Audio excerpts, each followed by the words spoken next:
Well, it's that time again, and it's just after Thanksgiving, and this is Sunday evening.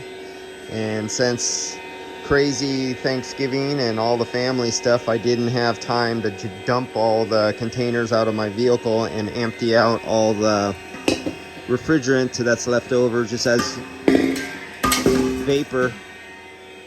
So right now I'm going through the process of going to suck out the vapor refrigerant out of all the 134s. I got 4 empty containers this week, so that was 30, 60, 120 pounds of 134 I went through this week, and 1, 2, 3, 4, and 40 pounds. Actually, that's odd because usually lately this year I've been doing more YF refrigerant in poundage than I've done R134.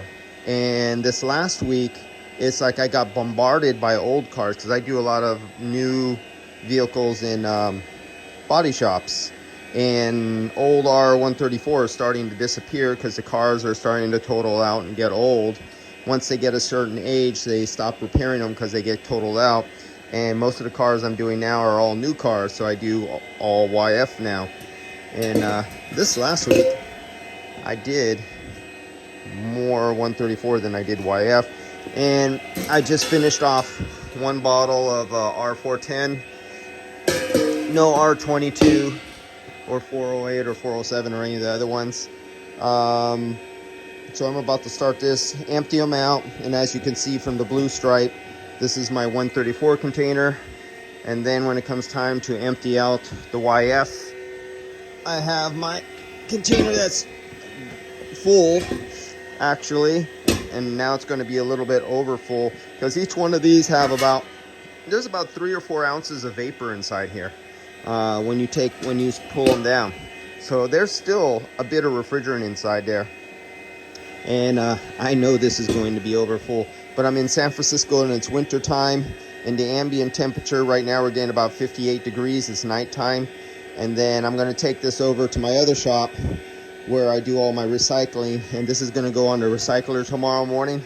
So the ambient pressure in this, what's going to be an overfull tank, is going to be in the 50s. So there'll basically be no pressure. So there'll only be like 50, 60, 55, 60 psi of pressure inside this tank.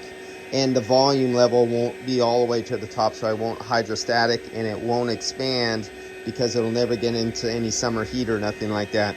So I know at these ambient temperatures, not nice to say you're overfilling it, but when you're going to overfill it and it's only going to be 50 some degrees, you don't have to worry, as long as you don't hydrostatic lock it. And then you have the blow off valve on the back. But I don't let nobody touch my tanks. No one else recovers or recycles my tank. I'm the only one who does it, so I don't have to worry about employees not knowing what they're doing, and then one guy doing something and another guy not knowing what happened, and then somebody gets hurt. So I don't have to worry about that because my own personal tanks, nobody touches. I don't let anybody else use them. They're just for me to touch. Every person is responsible for their own tanks, and they're responsible for draining them and filling them and keeping tabs that they don't get contaminated. What else? So, yep, I'm about to start the process here. And what I was doing was I was just making sure I suck out all the air first out of the lines using the vacuum pump. Then I'll shut off the vacuum. Then I'll open up the refrigerant. It'll go through into the unit, out, and then into the recycler. So it'll drain this one and fill this one. That one's over full too. And but both of these are going to hit the recycler tomorrow and get recycled. And so then the day after tomorrow, I'll have 2 new empty containers that are ready to use again. And that's about it. Oh, good little flashlight. This was given to me as a gift. One of my customers. Cool little flashlight. That is bright as hell, man.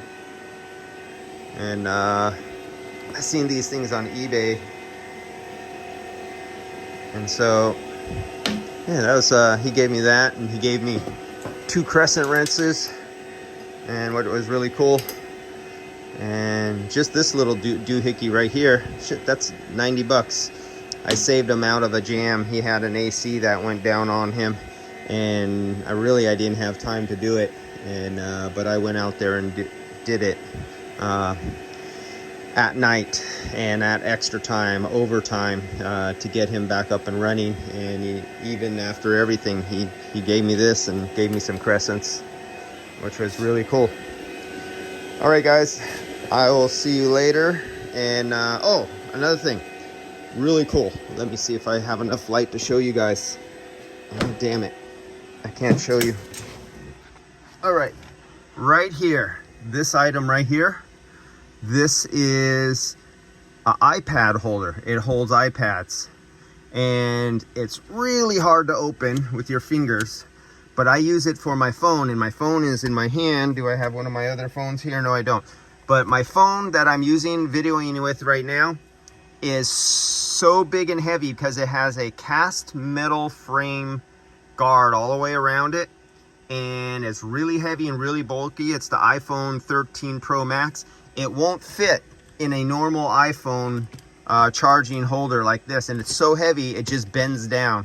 So this one is meant for the weight of an iPad, so it works really good for the iPro 13 with a really big armor case, like an OtterBox or an armor case or anything like that. And so what you see here, I had it wedged up. If you see how I had it wedged, I just put this on a few hours ago and cleaned it with alcohol. It has the rubber grip. So I don't have enough time with this to tell you how great it is, but I will tell you it's really strong. I've seen some of the negatives where people had problems with this. So if you want, they said they've had the knob loosen up on them. So you may want to stick your own little star lock washer in there, or really crank down on it, because the vibration of your truck or your car might make it back out. So I made sure I cranked down on it really good. And then somebody else showed a report where this extends like that, and somebody showed they snapped it. They must have had to really break that to snap it. They did something, but they showed a picture and gave a 1-star review because they snapped this. Well, I'm not using it for an iPad, even though I could. I'm just using it for an incredibly heavy armored case iPhone 13. And so what I'm doing is I put it right here. It comes off, and I have it mounted so the weight and the edge of my phone, because my phone has a rubber cushion on it, sit right on my dash. So the weight is never really down on this, but it's supported by the dash and by this over here, and it works really excellent. So we'll find out after a couple months if this lasts me, because these normal holders and the vents do not work with an iPhone Pro 13 Max because of the weight and the size and the bulk, especially after you put a big case on it. So yeah, any of you guys who like overkill and more is better, this is for iPads. And so you get one made for iPads because of how big and heavy they are, and you get it for your iPhone, and it works a lot better. So that's a tip of the week for you guys who are road warriors and mobile technicians. And that is it. I'll see you guys later. I got a bit of work here to do. See you guys.